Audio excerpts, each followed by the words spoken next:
Be me, 29, emotionally intelligent and tired. So tired. Husband is Andrew, 31. You know the type. Works a decent job, provides, whatever. But emotionally, it's like living with a brick wall that occasionally asks what's for dinner. Our marriage has been circling the drain for what feels like an eternity. I'm the only one bailing water with a teaspoon while he's busy drilling holes in the bottom of the boat. It's not like he's a bad guy, not in the way you see in movies. He doesn't yell, he doesn't throw things. It's something much quieter, much more insidious. It's the crushing weight of his indifference. I'm the one who has to carry the entire emotional load of this relationship.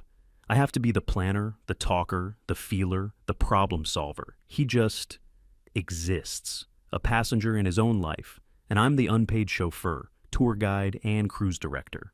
You're probably wondering how we got to this point. Honestly, it's been a slow burn. A million tiny things that pile up until you're buried under them.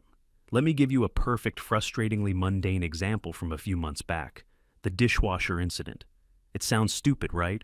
A fight over a dishwasher. But it's not about the appliance. It's a metaphor for everything.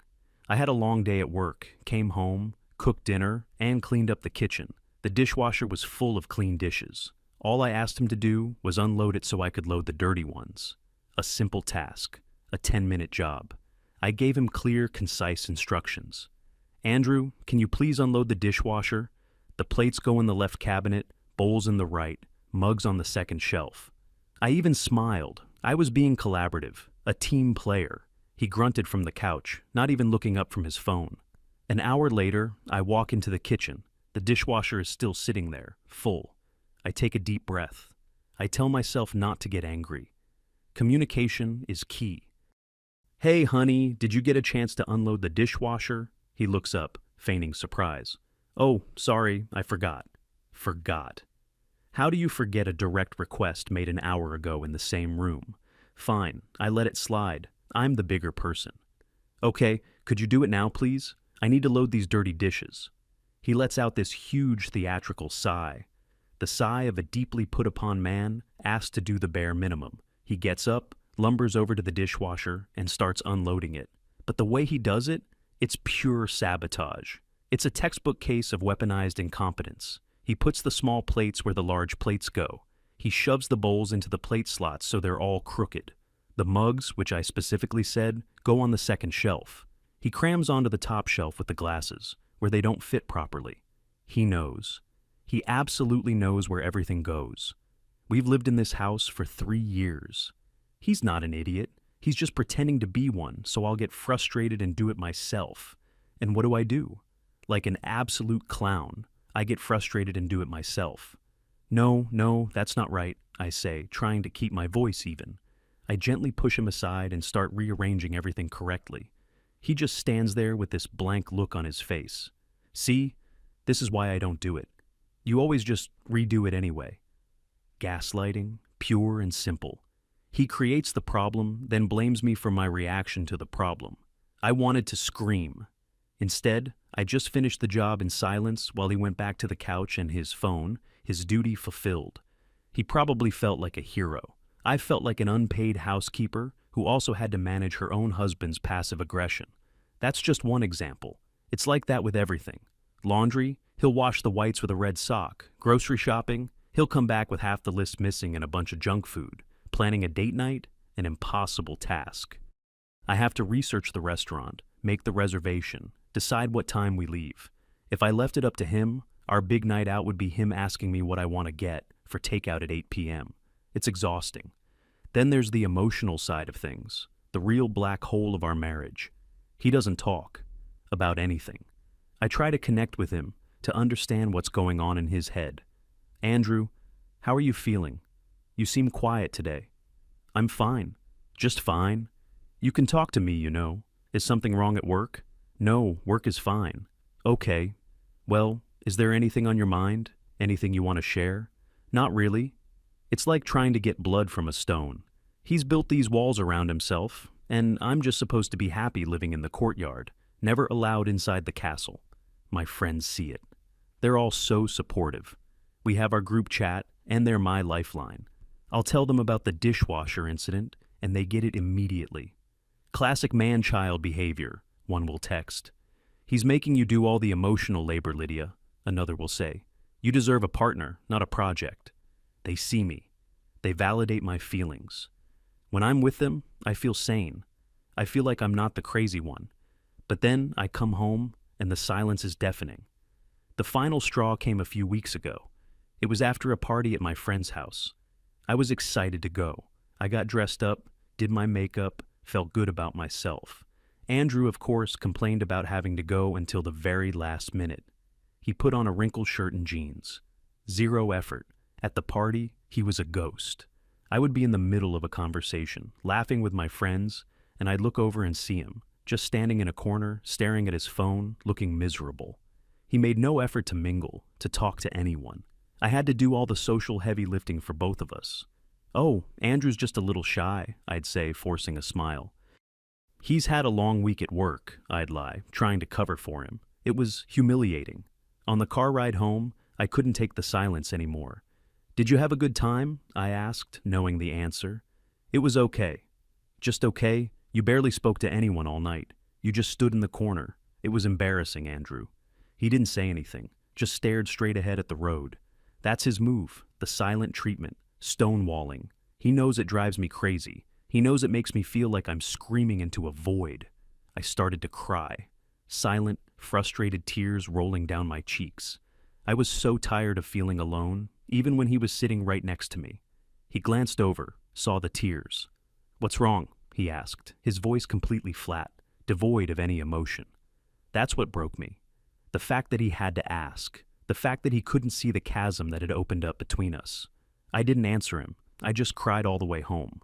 When we got inside, I went straight to the bedroom and he went to the living room to watch TV, like nothing had happened, like his wife wasn't having a complete emotional breakdown. I laid in bed that night and I made a decision. This couldn't go on. I wasn't going to spend the rest of my life with a roommate who shared my bed. I wanted a partner. I deserved a partner. If he wasn't willing to change, then I was done. But I decided to give it one last shot. One final nuclear option. Therapy. The next day, I confronted him. He was on the couch, of course, scrolling on his phone.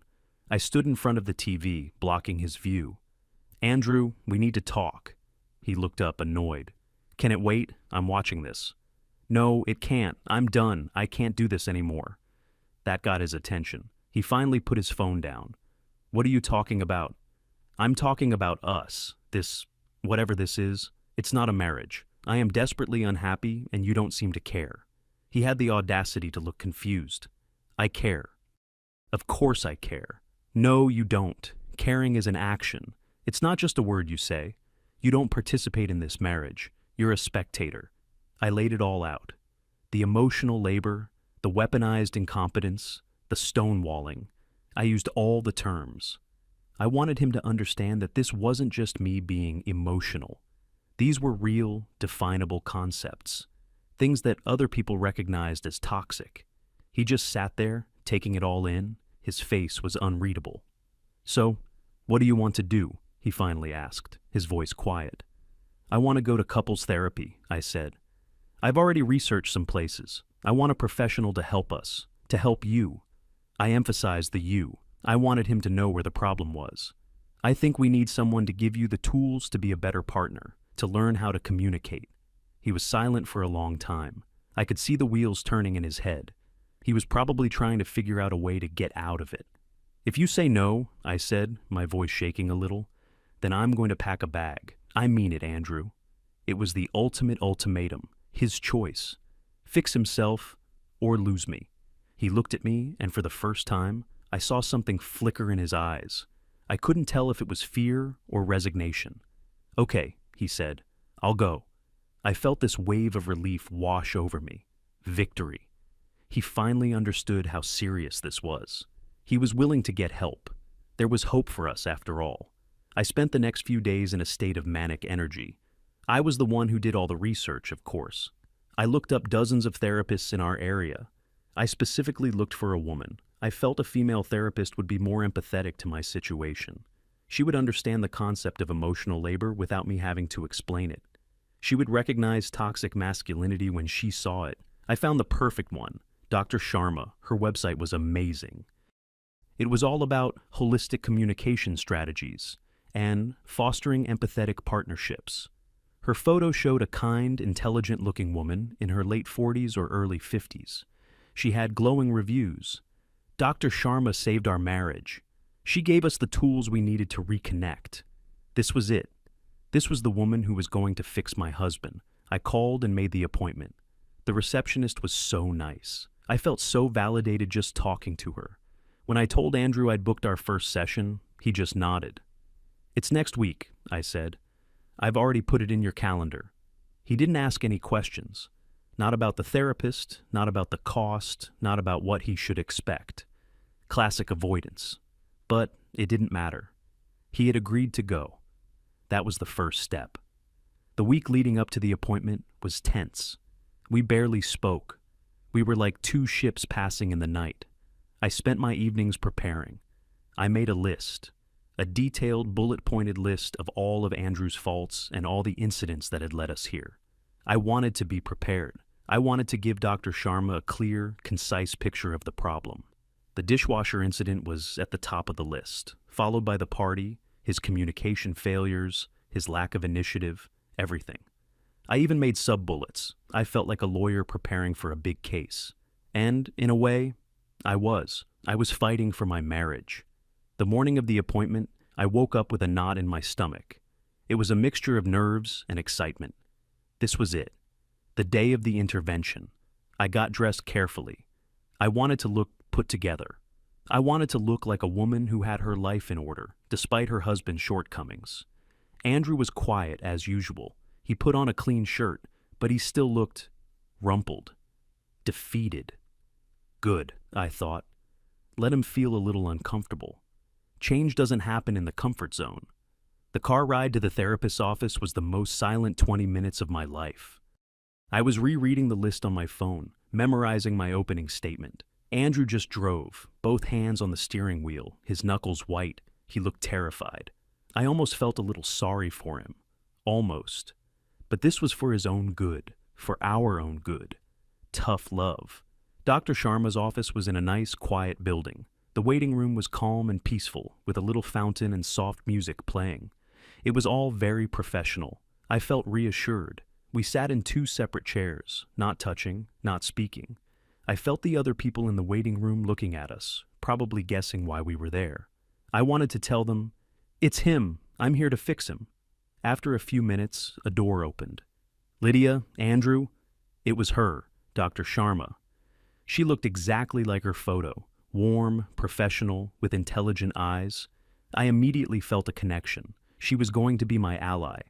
She led us into her office. It was cozy, with a comfortable-looking couch and two armchairs. There was a box of tissues on the table. I made a mental note of that. I would probably need them. "Please, have a seat wherever you're comfortable," she said, her voice calm and even. I chose the couch. I wanted to present a united front, even if it was a facade. I patted the cushion next to me, a clear invitation for Andrew to sit with me. He hesitated for a second, then walked over and sat in one of the armchairs across from me. So much for a united front. He was already putting up a wall, literally. Dr. Sharma didn't comment on it. She just sat down in the other armchair, placing us in a little triangle. She smiled warmly at both of us. "So, thank you for coming in today. It takes courage to take this step. Lydia, you made the initial call. Perhaps you'd like to start by telling me what brought you both here." I took a deep breath. Showtime. I had rehearsed this. I had my list. I was ready. "Thank you, doctor. Well, to be blunt, our marriage is failing. And it's failing because I feel like I'm the only one putting in any effort." I looked at Andrew. His eyes were fixed on the carpet. "I've done so much work on myself. I read books. I listened to podcasts on relational psychology. I actively try to be a better partner, but I'm met with a wall of indifference and passive aggression." I started to lay it all out. I brought up the emotional labor, the mental load. I explained that I was the manager of our household, our social lives, and our relationship, and that it was an exhausting, unpaid, and unappreciated job. "Andrew suffers from what I believe is a deep-seated toxic masculinity," I explained, trying to sound as clinical and objective as possible. "He's been conditioned not to show emotion, not to communicate, not to be vulnerable, and it's poisoning our marriage." I pulled out my phone. I've actually made a list of specific examples, if that would be helpful. Dr. Sharma nodded. Please, go ahead. I started with the dishwasher incident. I recounted it in painstaking detail, framing it as a clear case of weaponized incompetence. I talked about his silence, labeling it as stonewalling. I mentioned how he never initiated anything, from date nights to difficult conversations, forcing me into the role of the nagging wife. I explained that he gaslights me by making me feel like my reactions to his inaction are the problem, rather than his inaction itself. I went on for a good 10 minutes, my voice gaining confidence with every word. I was articulating my pain perfectly. I was laying out an airtight case. Andrew didn't move a muscle the entire time. He just stared at the floor, a statue of a man. When I finally finished, I felt drained, but also vindicated. I had said my piece. I had laid all the cards on the table. Now, Dr. Sharma could get to work. Now, she could start fixing him. I leaned back on the couch, took a sip of water, and looked at her expectantly. She was jotting down notes in a little book. She finished writing, then put her pen down. There was a long, heavy silence in the room. I waited for her to turn to Andrew and say, Andrew, your wife has brought up some very serious issues. Let's talk about why you're behaving this way. But she didn't. She looked at me. Not a glance. A steady, analytical gaze. My triumphant smile probably faded a little. I was expecting her to look at Andrew. Lydia, she said, her voice still perfectly calm. Thank you for sharing all of that. I can see you've given this a lot of thought. I nodded. I have. I've been living it. I'd like to go back to the first example you gave, she continued. The dishwasher. I straightened up. Perfect. My strongest piece of evidence. You said you asked him to unload it, and he did it incorrectly. He did it on purpose, I corrected her. It was weaponized incompetence.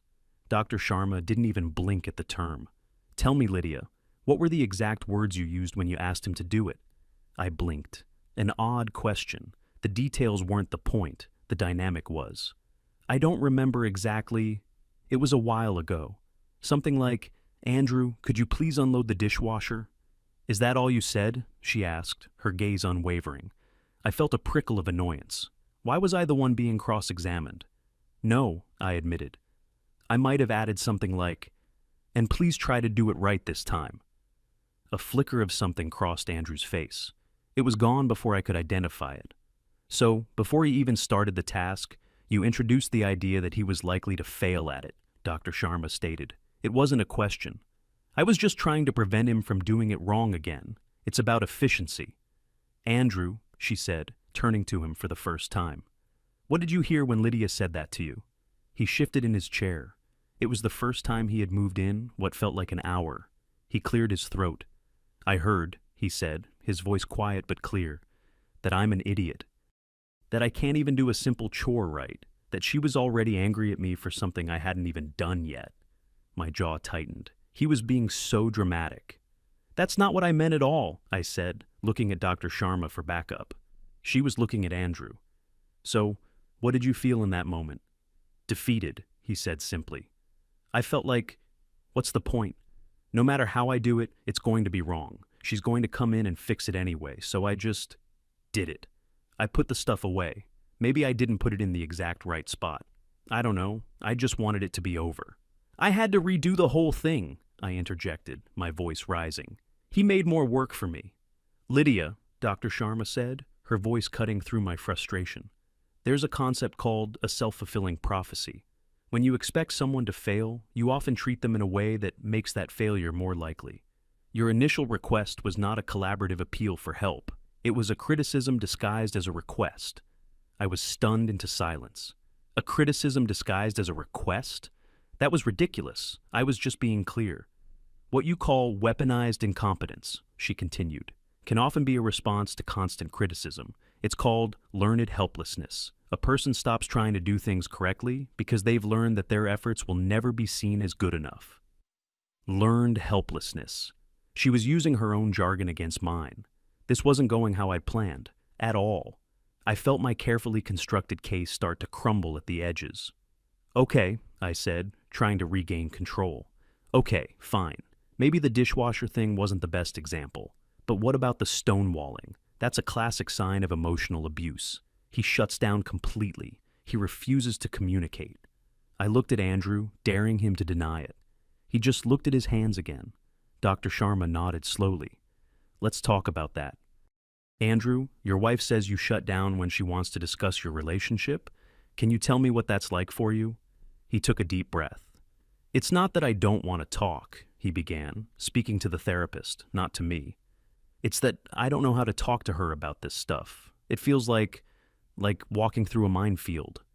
A minefield? In what way? Every conversation about us feels like an attack on me, he said. It starts with, we need to talk, and then she pulls out a list of everything I've done wrong this week. My words are picked apart. If I say I'm tired, it means I don't care about her. If I try to explain my point of view, I'm being defensive. If I apologize, it's not the right kind of apology. He finally looked at me. Last month she was upset about something, and I tried to apologize. I said, I'm sorry you feel that way.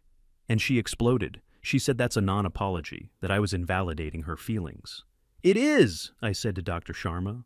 That's textbook. He's not apologizing for his actions. He's apologizing for my reaction.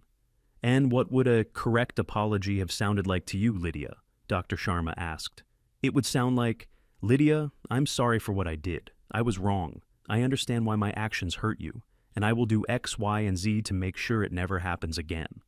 I said it with conviction. It was what all the articles said.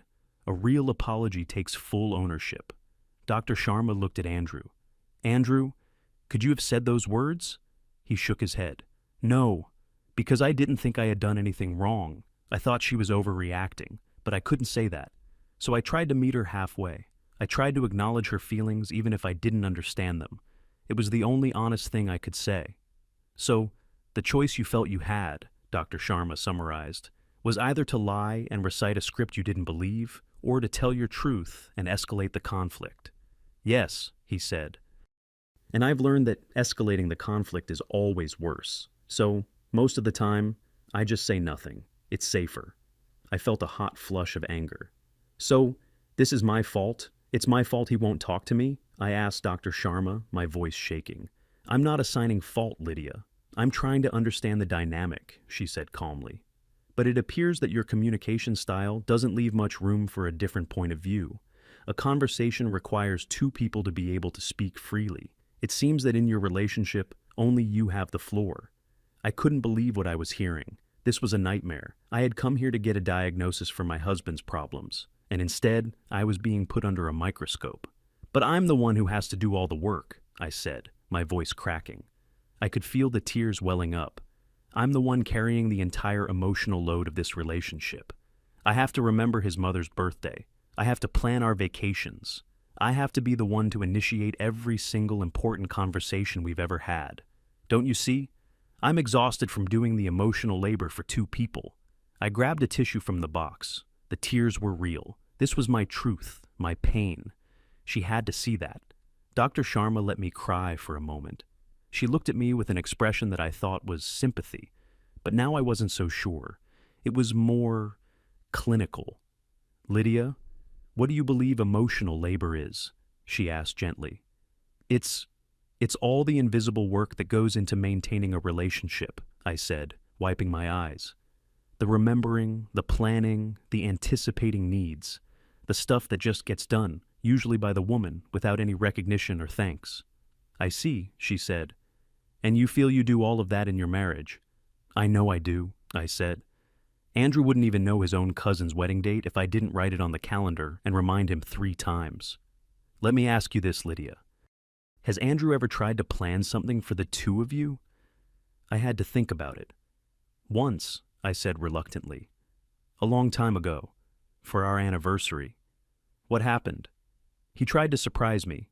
He booked a table at some restaurant he saw online. It was a steakhouse. He knows I'm trying to eat less red meat, and he booked it for 8:30 p.m. I hate eating that late. I had to call and change the reservation to a different restaurant at an earlier time. He got all moody about it. So he made an attempt to take on the labor of planning a date, Dr. Sharma said, and your response was to take over and correct his attempt because it wasn't up to your specific standards. It would have been a bad evening, I defended myself. I was just making it better. For you, she said. But in the process, you sent him a very clear message. Your efforts are not good enough. I can do it better. Did he ever try to plan another surprise date? I didn't answer. We both knew he hadn't. Lydia, she said, leaning forward slightly. It seems to me that you're not upset that you're doing all the emotional labor. You're upset that you're not being appreciated for it. But you've created a system where it's impossible for your husband to participate. You don't want a partner in these tasks. You want a well-trained assistant who executes your vision flawlessly. My mouth fell open. An assistant. She thought I was treating my husband like an assistant. That is the most unfair thing I have ever heard, I whispered. Is it? She pressed. You criticize how he loads the dishwasher instead of being grateful he's helping. You script his apologies for him. You take over his plans and remake them in your image. You've positioned yourself as the manager of this relationship. And then you resent him for acting like an employee instead of a co-owner. I looked over at Andrew. He was just sitting there, listening. His expression was no longer defeated. It was attentive. He was hearing someone articulate things he had probably never been able to put into words himself. He wasn't my ally. He was a witness for the prosecution. And I was on trial. I felt cornered, attacked. So what am I supposed to do? I asked, my voice dripping with sarcasm. Just let him load the dishwasher wrong and eat off dirty plates? Let him plan a terrible anniversary dinner and pretend to enjoy it? Should I just lower all my standards to zero? Or, Dr. Sharma suggested, you could try accepting that his way of doing things is just as valid as yours, even if it's different. You could let a plate be in the wrong spot. You could enjoy a dinner that you didn't plan, even if it's not perfect. You could create space for him to be a true partner, not just someone who follows your instructions. Partnership involves compromise and accepting imperfection. What you're describing is a desire for control.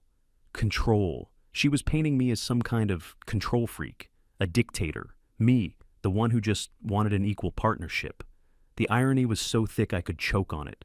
This is unbelievable, I said, shaking my head and looking around the room as if I was on a hidden camera show. I came here for help from my husband. He is emotionally shut down. He has all the classic symptoms of toxic masculinity. He can't communicate. He can't be vulnerable. He doesn't contribute.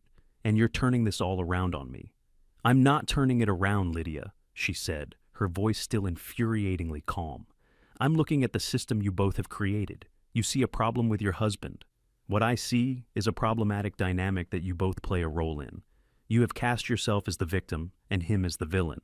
But it might be more accurate to say that you are the speaker and he is the audience. And it seems you've been delivering a monologue for a very long time. I stood up. I couldn't sit there and listen to this for one more second. I'm done. This is a joke. My hands were shaking with rage. You're supposed to be a professional. You're supposed to help him. He's the one who's broken. Can't you see that?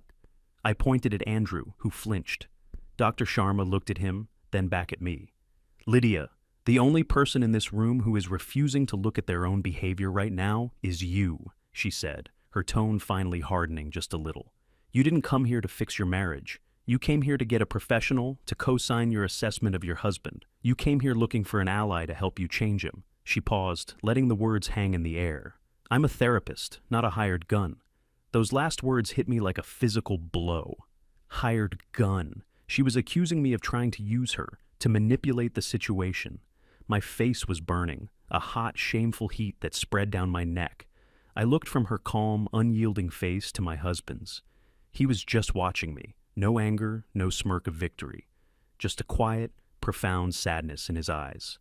That was almost worse. I felt completely and utterly exposed. I am not paying for this session, I heard myself say, the words sounding childish even to my own ears. This was a complete waste of time. You're incompetent. I was grasping at straws, trying to find any insult that would wound her the way she had wounded me. You're probably just one of those therapists who sides with men because of some kind of internalized misogyny, I spat. It was a low blow, and I knew it. I was just throwing my own jargon back at her, hoping something would stick, would hurt. She didn't even flinch. She just gave a small, almost imperceptible sigh. It was the sigh of someone who had heard this all before. I couldn't stand being in that room for another second. I grabbed my purse, my hands fumbling with the strap. I'm leaving, I announced to the room, to no one in particular. I turned and walked to the door, not looking back. I didn't want to see Andrew's face. I didn't want to see hers. I practically ran out of the office, past the calm waiting room with the little fountain, and burst out into the hallway. The door to the office suite clicked shut behind me. I stood there for a second, my heart hammering in my chest. I half expected Andrew to come running after me, to apologize, to smooth things over. He didn't. I walked to the elevator, my heels clicking loudly in the silent building. The ride down felt like an eternity. When I got out to the parking lot, I realized I didn't have the car keys. Andrew had driven. Of course he had. One more thing I hadn't controlled. I stood by the car, fuming, feeling like a fool.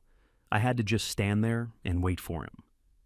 A few minutes later, he came out of the building. He walked over to the car, his posture different. He wasn't hunched over like he usually was. His shoulders were back. He looked lighter.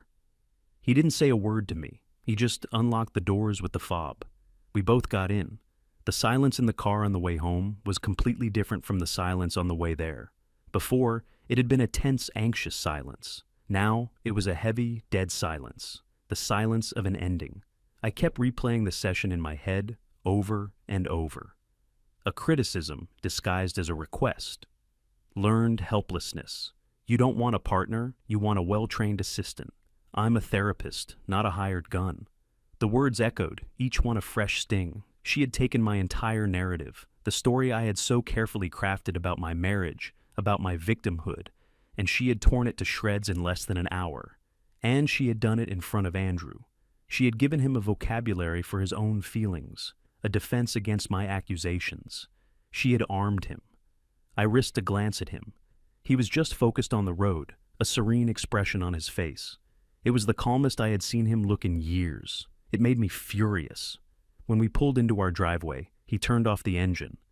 I expected him to finally say something, to gloat, or to start a fight, or to demand an apology. He did none of those things. He just unbuckled his seatbelt, got out of the car, and walked into the house, leaving me sitting there. I stayed in the car for another 10 minutes, just trying to breathe. My grand plan had backfired in the most spectacular way possible. I had wanted to force a change, and I had. Just not the one I intended. When I finally went inside, the house was quiet. Andrew was in the kitchen, not sulking, not hiding. He was pulling ingredients out of the fridge. He was making himself dinner. He didn't ask me if I was hungry. He didn't try to make small talk. He just moved around the space with a quiet efficiency I hadn't seen in a long time. I walked past him and went to our bedroom, closing the door behind me. I half expected him to follow, to try and talk, but he didn't. I heard the sounds of him cooking, the clatter of a pan, the sizzle of oil. Then I heard the TV turn on in the living room. He was just living his life, without me at the center of it, managing it, directing it. I spent the rest of the evening in the bedroom, a self-imposed exile. I kept waiting for the dynamic to reset, for him to eventually crack and come to me, needing me to tell him what to do or how to feel. But the hours ticked by, and he left me completely alone. It was unnerving. The power balance in our home had been completely upended. The silence that I had always accused him of using as a weapon now felt like it was being used against me. It wasn't an angry silence, though. It was a peaceful one. And that was the most terrifying part. He wasn't punishing me. He was just okay. He was okay without me. Later that night, he came into the bedroom to go to sleep. He got ready for bed without a word, got into his side, and turned off the light. He didn't try to touch me. He didn't say goodnight. He just turned on his side, away from me, and within minutes I could hear the sound of his steady, even breathing as he fell asleep. I lay there in the dark for hours, wide awake. My mind was racing. Was she right? Was any of what she said true? Had I really created this dynamic myself? Had I pushed him into a corner with my constant criticism and my need for control until he had no choice but to shut down? Had I mistaken my own rigidity for high standards? The thought was terrifying, because if she was right, then I wasn't the victim. I was the architect of my own misery. The next morning, the new normal continued. He got up, got ready for work, and left. He made his own coffee. He didn't ask if I needed anything. It was like a switch had been flipped. It was like that therapy session hadn't broken him. It had liberated him. He was no longer walking on eggshells around me, because he had realized that I was the one who had laid the eggshells. I knew I had to do something. I couldn't live in this cold, silent truce.